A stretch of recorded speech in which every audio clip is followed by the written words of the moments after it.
സംസ്ഥാന ഉരഗമായി പ്രഖ്യാപിക്കാനായി വനം വകുപ്പ് നിർദ്ദേശിച്ച പാമ്പിനമാണ് ചേര. വനം വകുപ്പ് നിർദ്ദേശിച്ചതേ ഉള്ളൂ, പ്രഖ്യാപിച്ചില്ല. ആ ഒരു പാമ്പിനമാണ് ചേര എന്ന് പറയുന്നത്. 2025 ജൂൺ 25 രാകേഷ് ശർമ്മയ്ക്ക് ശേഷം വീണ്ടും ഒരു ഇന്ത്യക്കാരൻ ബഹിരാകാശത്തെത്തിയ ദിവസമാണ് ഈ പറയുന്ന 2025 ജൂൺ 25 എന്ന് പറയുന്നത്. അതായത് ബഹിരാകാശ ദൗത്യത്തിന്റെ ഭാഗമായിട്ട് രാകേഷ് ശർമ്മയ്ക്ക് ശേഷം ഒരു ഇന്ത്യക്കാരൻ ബഹിരാകാശത്തെത്തുന്നു. അത് ജൂൺ 25-നാണ്. ആരാണ് ആ വ്യക്തി? ശുഭാംശു ശുക്ലയാണ് അങ്ങനെ ബഹിരാകാശത്ത് എത്തിയത്. ഈ ശുഭാംശു ശുക്ല ഗഗൻയാൻ പദ്ധതിയുടെ ഭാഗമായും ഉൾപ്പെട്ടിട്ടുള്ള ഒരു വ്യക്തിയാണ് ശുഭാംശു ശുക്ല എന്ന് പറയുന്നത്. ആക്സിയം 4 എന്ന ദൗത്യത്തിന്റെ ഭാഗമായിട്ട് ഇദ്ദേഹം 2025 ജൂൺ 25-നാണ് ഈ പറയുന്ന അന്താരാഷ്ട്ര ബഹിരാകാശ നിലയത്തിൽ എത്തിയത്. അപ്പൊ അന്താരാഷ്ട്ര ബഹിരാകാശ നിലയത്തിൽ ആദ്യം എത്തിയത്, ബഹിരാകാശ ദൗത്യത്തിന്റെ ഭാഗമായി ആദ്യം എത്തിയത് രാകേഷ് ശർമ്മയാണ്. അതിനുശേഷം എത്തുന്നത് ശുഭാംശു ശുക്ലയാണ്. ഈ ശുഭാംശു ശുക്ല അവിടെ ചെന്നിട്ട് ഗ്രാവിറ്റി പരീക്ഷണങ്ങൾ നടത്തി. അതായത് അന്താരാഷ്ട്ര ബഹിരാകാശ നിലയത്തിൽ എത്തിയിട്ട് അവിടെ കുറേയേറെ ഗ്രാവിറ്റി പരീക്ഷണങ്ങൾ നടത്തി.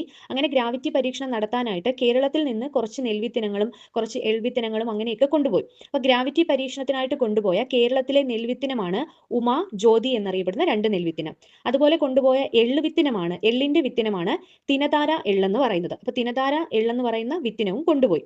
അതുപോലെ വഴുതന ഇനം എന്ന് പറയുന്നത് സൂര്യ എന്നറിയപ്പെടുന്ന വഴുതന വിത്തും കൊണ്ടുപോയി. അതുപോലെ കുറ്റിപ്പയർ വിത്ത് കൊണ്ടുപോയായിരുന്നു. അത് കനകമണി എന്നാണ് അറിയപ്പെടുന്നത്. അപ്പോൾ ഗ്രാവിറ്റി പരീക്ഷണത്തിനായിട്ട് കൊണ്ടുപോയ കുറ്റിപ്പയർ ഇനം കനകമണിയാണ്. അതുപോലെ തക്കാളി ഇനം എന്ന് പറയുന്നത് വെള്ളായണി വിജയാണ് തക്കാളി ഇനം എന്ന് അറിയപ്പെടുന്നത്.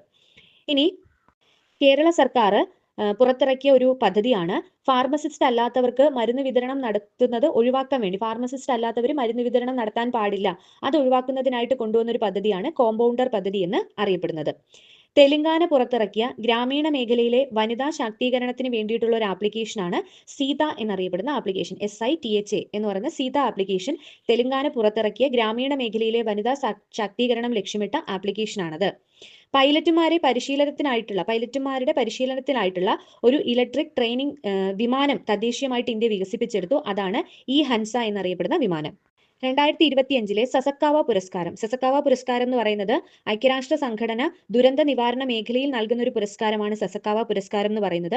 2025 സസക്കാവ പുരസ്കാരം കിട്ടിയത് ഇന്ത്യൻ കാലാവസ്ഥാ വിഭാഗത്തിന്റെ തലവനായിട്ടുള്ള ഡോക്ടർ മൃത്യുഞ്ജയ് മൊഹപത്രയ്ക്കാണ് കിട്ടിയത്. ഡോക്ടർ മൃത്യുഞ്ജയ്